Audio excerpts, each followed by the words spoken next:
Welcome to the Network Marketing Made Simple podcast.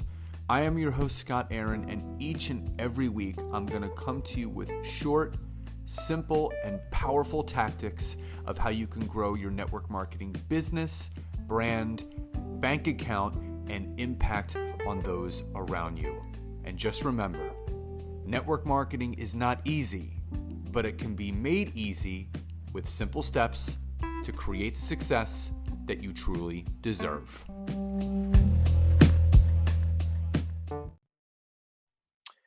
So Andrea, welcome to today's episode. And I know that there was things already shared in the intro to this that I know my audience is going to get so much from. And I just want to kind of dive right in because obviously we were connected through 6 degrees of separation with someone else that was on my podcast, Jenny Bellinger, who is also a coach of yours. And she's a very, very close friend of mine. And we've done some stuff together and that's how we all connected. But there are so many incredible things that you're doing in the network marketing profession. But what I found so intriguing from the get-go, from our first conversation, was that you made mention to me that, you said, Scott, I didn't actually start in this profession until I was 52 years old.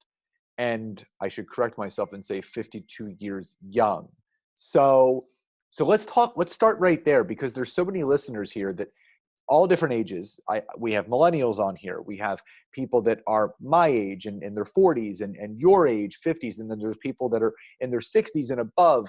So let's talk about that, the life before network marketing for Andrea and what was that defining moment when you were 52 years old that said, you know what, I need to take a look at this opportunity and I want to find out what it's about. And obviously that transcended the rest. So let's talk about ages 0 to 51, and then obviously what led to you saying yes in year 52.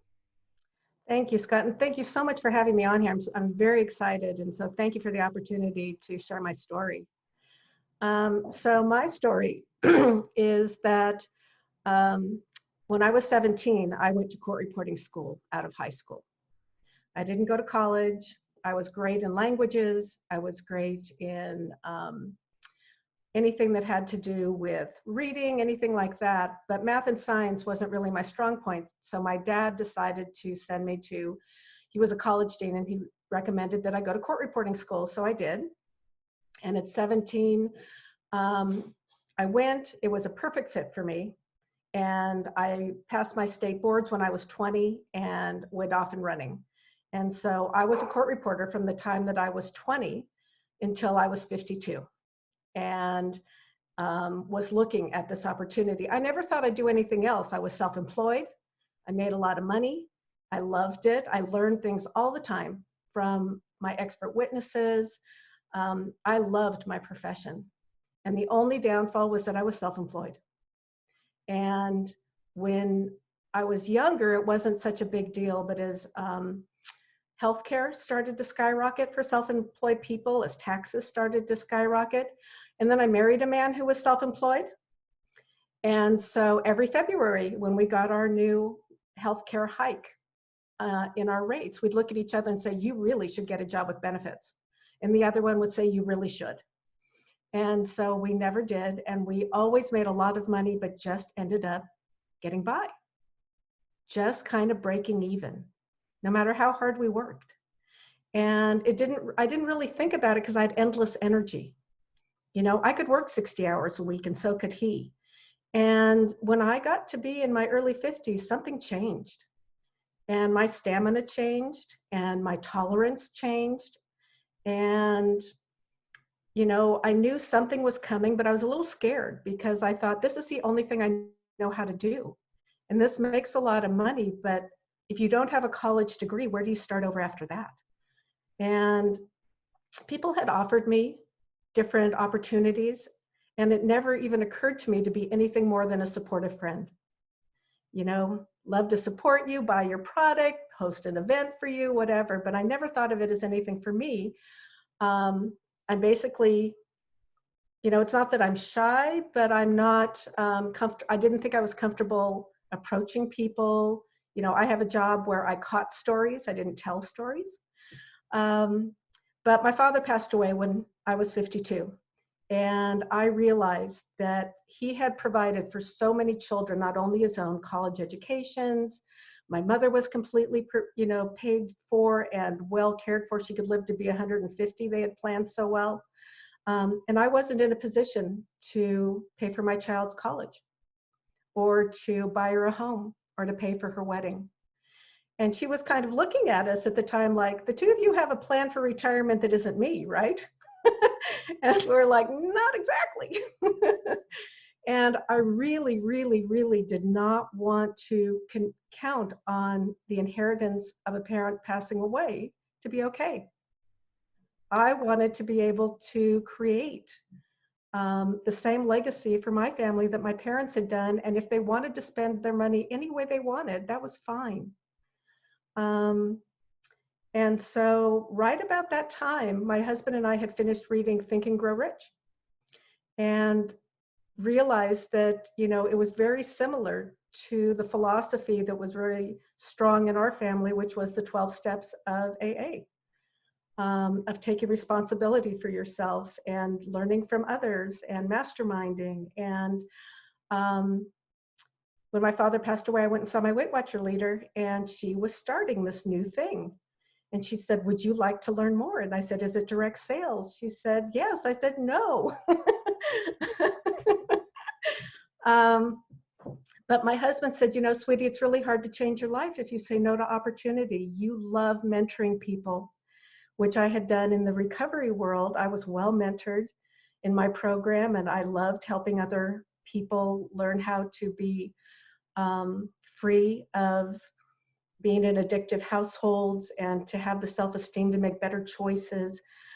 He said, don't you understand? You've always wanted a way to teach them how to make money. And if you learn and master this, that's something you can add to your story. And so that's how I got started. And I was just scared to death. I was just scared to death, but that's how I got started. And it's interesting, there was something that you and I talked about off the air, a few months back about emotional maturity. And in network marketing, it takes a lot of emotional maturity because, just like any other opportunity, you have people coming into this at any and all age.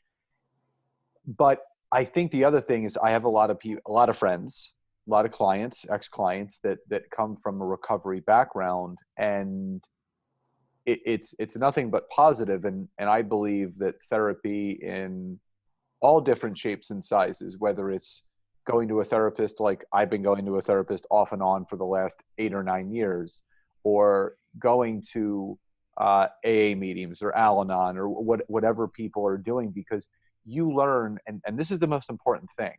What I'm learning is that you learn a system, you learn steps, you learn to be aware of maybe reoccurring themes and how you once maybe looked at something or responded or reacted to something.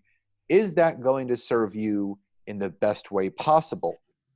And it's not about changing anything. It's just about reframing how you're thinking about it, how you're seeing it. And I think the same can be said for network marketing, because again, when your girlfriend said to you, do you want to do this opportunity? And you said, is it direct sales? And she said, yes. And you said, absolutely not.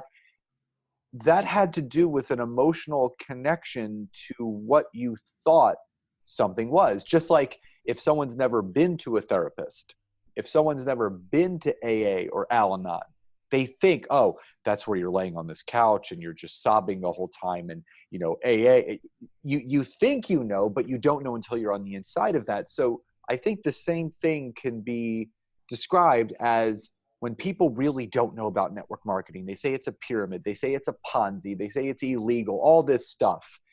But when you get on the inside of that, it takes on a whole new shape. So now that you've stepped into this open-mindedness, your own recovery, your own journey, overcoming those obstacles and battles, and knowing that you can overcome anything in your life. What was the biggest thing that you misunderstood about network marketing from the outside, that when you did get on the inside, it made much more sense to you?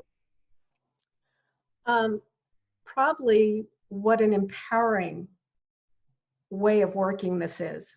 what a supportive way of working this is. I've rarely worked in a situation where people above me were doing everything they could to make sure that I had a positive experience and learned as much as I could and achieved whatever I wanted. And that's exactly what this is.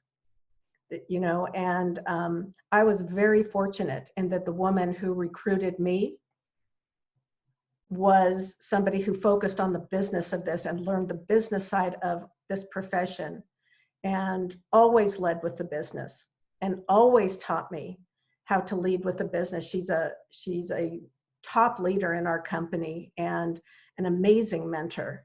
And I was very fortunate that that's who I joined with, because that had a lot to do with how big my vision could be and the help that I got along the way. And so I wasn't used to, in the business world, people wanting all the best for me and willing to do anything they could as long as I was doing my part to meet me and say, you do your part and I will be with you 100% and I will teach you what you want to know, and not see me as a competitive threat. And that's just an amazing way of people working together. And it opens the door for everybody. And the other thing that I so valued was this is something that's open to people of any educational opportunity, because I didn't have a college degree. And, you know, I was a master court reporter and had that. But when people think that you have to have this degree or that title or whatever to have a shot at being financially successful, to reach past a certain point, this is the great equalizer. This is an equal opportunity. It's what you do with it.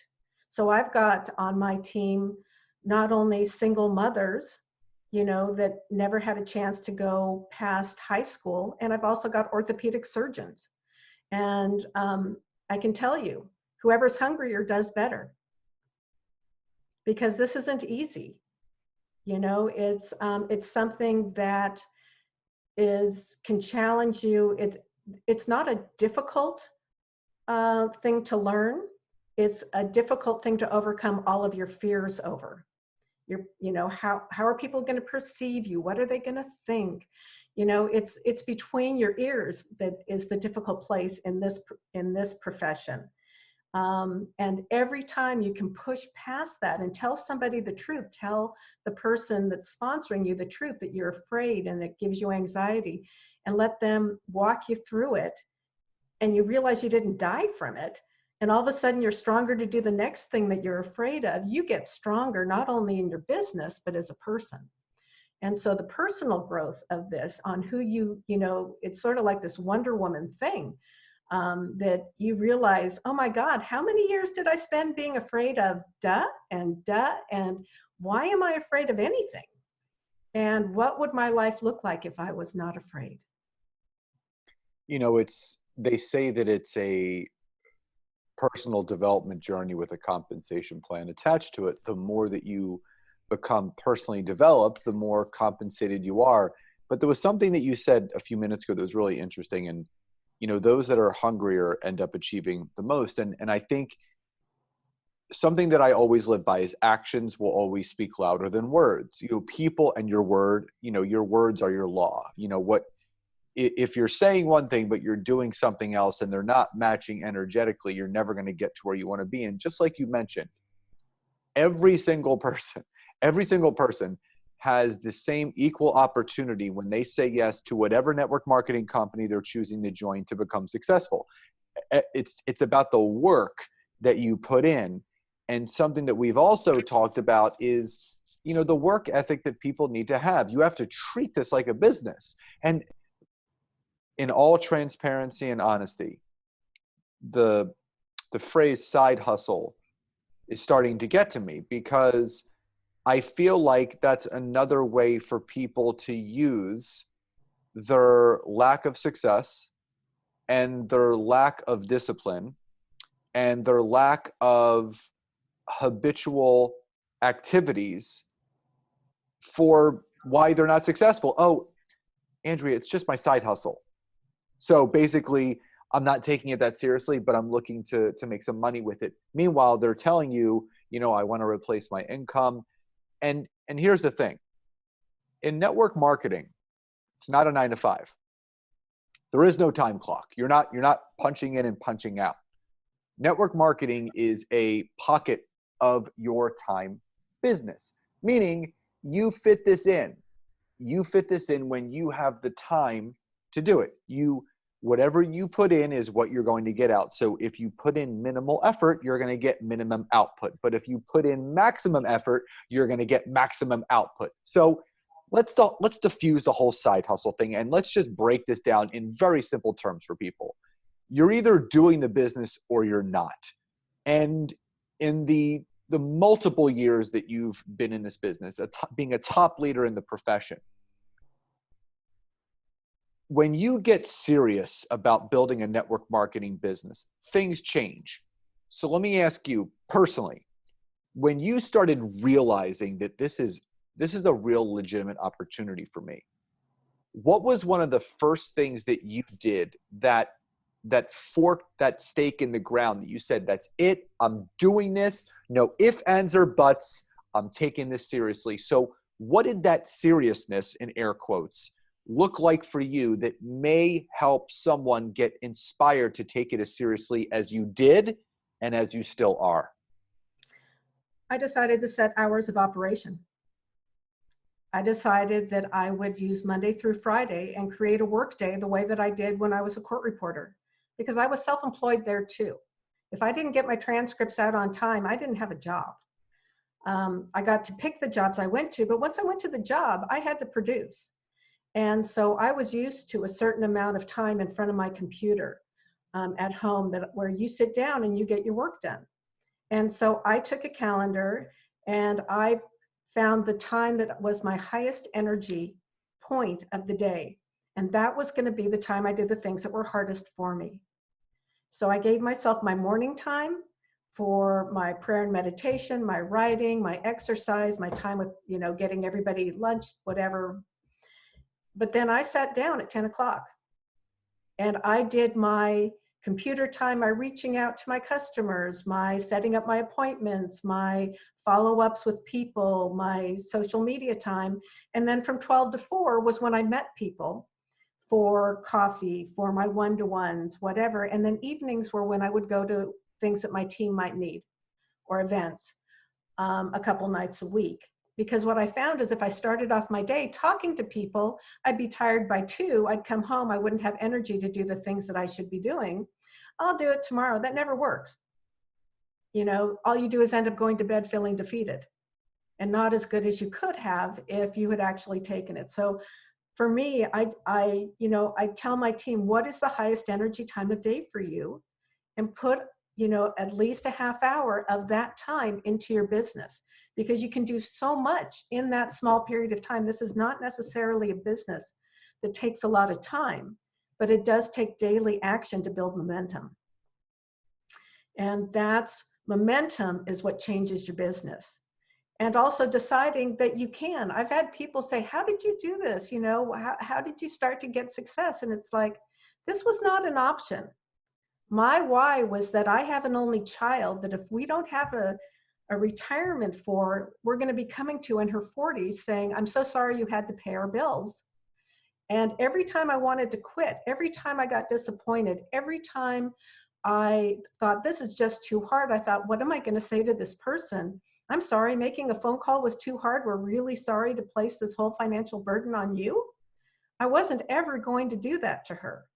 That is my job as I had an only child, and my job is to make sure she is not financially responsible for me. And so other people had, how do I say it? This business was not paying their bills. This business is paying my bills. And I left reporting and took a risk on this to be without reporting and build this. And my family still needs my income. And, it was important to help retire my husband. And so this is not an option. And I love it, but If I want to quit, I know what do I want to go back to court reporting? No, thank you. I don't. I love the freedom I have, and I love being able to mentor people. And I love that I may come across somebody that this actually made such a huge difference and changed their life and their family's trajectory on financial freedom and time. And on the days that it doesn't, you just keep going. You just keep going. And, if you need to talk to, people and support you, have a hot bath and a glass of wine and try again tomorrow, because it will happen when you least expect it. When you least expect it, you'll talk to the person that said, I have been waiting for this my entire life. There's an old saying that says, if not this, then what? And I think that's what every network marketer needs to ask themselves. If you truly want to replace your income, if you truly do not want to go get a 9 to 5 or go back to a 9 to 5, how serious are you?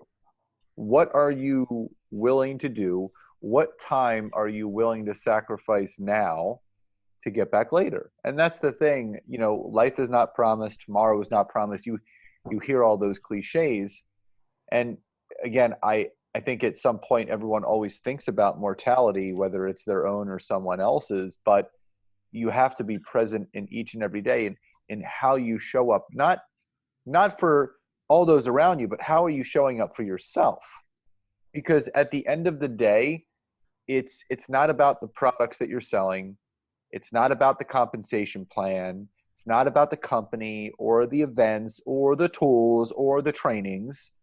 It's you. You are the determining factor of whether you are going to succeed or you fail. And you and I have spoken about this before. There's a lot of people out there playing the blame game. They're pointing the fingers at everybody else. It's my upline, it's my downline, it's my cross line, it's this. It's you.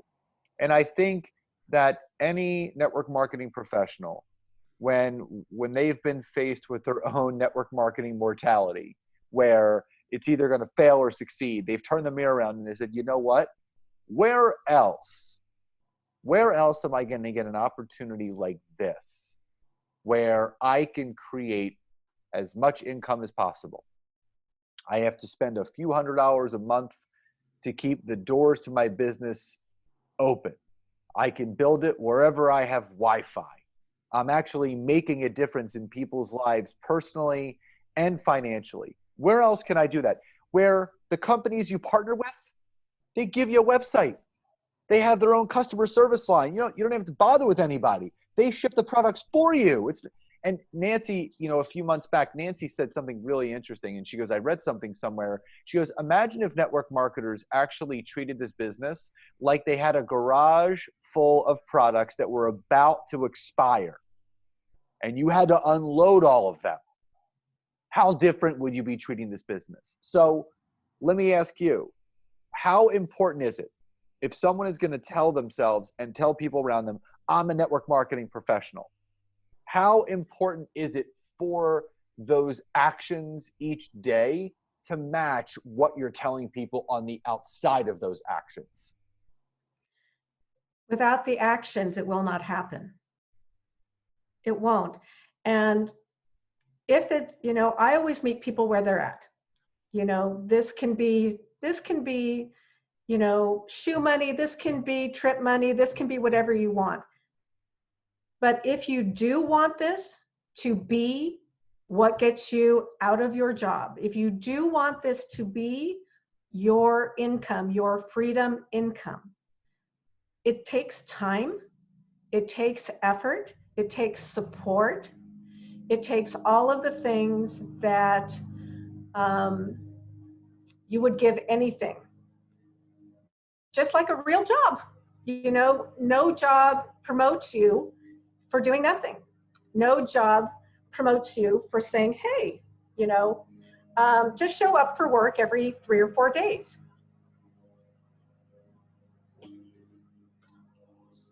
So showing up is so important because, every action has an equal reaction, but every non-action has an equal non-reaction. And I think that network marketers tend to overcomplicate the process of building a network marketing business. So for the listeners that are new to network marketing, or maybe a few months or even a year in, you having the experience that you now do, not only building your business, but leading your team, what are a couple basic tips that you could leave the audience with as far as how to show up more like a professional and not an amateur in the network marketing profession? I would look at your week and calendar in your time, because especially for women, if you think you're going to have time, you're not going to have it. Everybody else's needs are going to come first. So it has to be like, if you were going to work, you wouldn't say, I can't come to work today until like 3 because I've got this appointment and that appointment. You go to work and then you schedule things around it. And so treat it like it doesn't have to be all day, but first schedule in when you're going to be building your business, and then schedule in everything else around it so that you know that each day you're doing that for yourself. So when you treat it like a business, when you do that, your business will grow. If you think it's going to happen at the end of a very busy day when you don't even know what's coming up yet, days will go by before you have an opportunity to look at it again. Then you'll get discouraged because it's not growing, and then you'll want to avoid it because it doesn't feel good. And so it's kind of like the feel good comes from the daily repetition. And to remind yourself, we're not looking for the outcome. The outcome will come. You're going to be planting for quite a while. Those seeds may not come up for a few months or down the road. It doesn't matter. You've done your job if you've planted your seeds. I don't care what your monthly outcome, what your monthly numbers are, because your monthly numbers will come if you're taking your daily action. So if you judge your business by, I talked to people and I didn't get anything this month, it isn't working, you're not giving it the time for those seeds to grow. So just keep planting, making sure that you're reaching out to 5 people a day, that you're following up, that you're doing all the things that your company is telling you to do, but that you're not just trying to do it once a week, that you're not just trying, and go out the door prepared. Do you have your card, your sample, your business mindset on that? Am I looking to talk and engage with people? Am I starting conversations with people? Am I saying, tell me about you? I don't tell people about my business. I ask them questions whenever I'm in line. Tell me about you. Do you live around here? What do you do? Do you work? Do you work full time? Eventually they say, what do you do? That's my opening. I own my own business. What kind of business? I tell them. I say, may I tell you more? People worry about, I don't want to impose on people. You know what? If you ask a very polite question, may I? That's all people are waiting for. The thing they don't want is to be in a conversation they didn't give permission to be in. If you have the slightest bit of manners and say, may I? And they say yes, tell them a little bit, like under 30 seconds. And if they'd like to learn more, then you can continue. We were all raised with manners, use them. It's not hard to start conversations with people when we treat them with dignity and respect. I clarify that for any of the listeners. To summarize that is it's called being a good person. A good person. Just be a good person. And people have heard my trainings before, and you have too, is that questions always lead to answers. So normal conversations between 2 human beings is one person asks a question and another person responds with an answer, which leads to another question and another answer and another question. And I think what you broke down so beautifully was the simplicities of network marketing. We overcomplicate the process and we make things more difficult. And again, the premise of this podcast is even just entrepreneurs that listen to this or business owners that listen to this. It's business it may look different because you're in a different vehicle, whether it's a network marketing vehicle or an entrepreneurial vehicle or coaching or whatever it is, but it's all broken down into the same things: being a good person, being a good human being, asking questions, listening to people. And I think if people started actually taking the advice of the ones that have succeeded already and are continuing to, they would have much, much more continuous and consistent success in whatever they're looking to build. So, Andrea, before we sign off, I do have one last question, but before we get to that, this has been such a beautiful episode because I love when people come on here and break down the simplicities of just life and business, because people can go back and listen to this and they can apply this to anything in their life. And it doesn't even have to be for network marketing. It could be in the relationship with their husband and their wife and their kids or whoever, because, life and business are much the same. You have to treat everything the same way if you want a certain desired result. So if people did want to learn more about Andrea and what she does and as a profession and on social media, what is the best way of how people can connect with you online and or on social media? I can give you my phone number for texting and my email address, and we can post that later on. Awesome. Yeah, I can absolutely post all that information in the show notes for people to contact you later. But this has been such a wonderful episode that I know so many people are going to take so much away from it. So final question before we wrap up, Andrea, what does success truly mean to you? Serving. Making a difference. When I learned not to be attached to the outcome, but to really know in my heart, my desire is, does this help you? If what I have to offer helps you, that's what I want to do. And if it doesn't help you, do you know somebody I can help? That changed my life and took all the pressure out of this business and made it a joyful thing. I love that. It's leaving people better and pouring into those without expecting anything back in return. And I think, being a servant leader as you are, it's no surprise of the success that you're having and continue to have. And I think that's what it's all about. In network marketing, it is never about you. It's always about what you can do for others. So, Andrea, thank you so much for being on the show today and just leaving my audience with so much to take away. And again, all the content information for you will be in the show notes for people to connect with you. So thank you so much again for being here today. Oh, it was a wonderful experience. Thank you for asking me. You're so welcome. So guys, I hope you enjoyed today's episode. As always, take a screenshot of this wherever you're listening, post it on social media, Instagram, Facebook, LinkedIn, wherever. Let us know what your feedback is and what your takeaways were. And I hope you enjoy the rest of your day, and I'll talk to you next time. Bye-bye, everybody.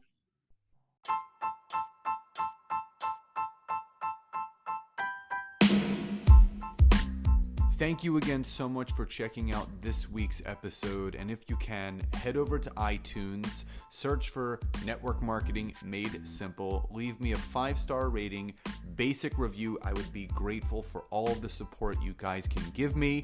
And again, if you'd be interested in learning more how to utilize LinkedIn to grow your business, your brand, and your bank account, head over to my website, www.scottaaron.net. Fill out the form for your free 15-minute discovery call so I can learn more about you, your business, and how we can work together. And again, thank you guys so much. Grateful for you all, and I'll see you next time.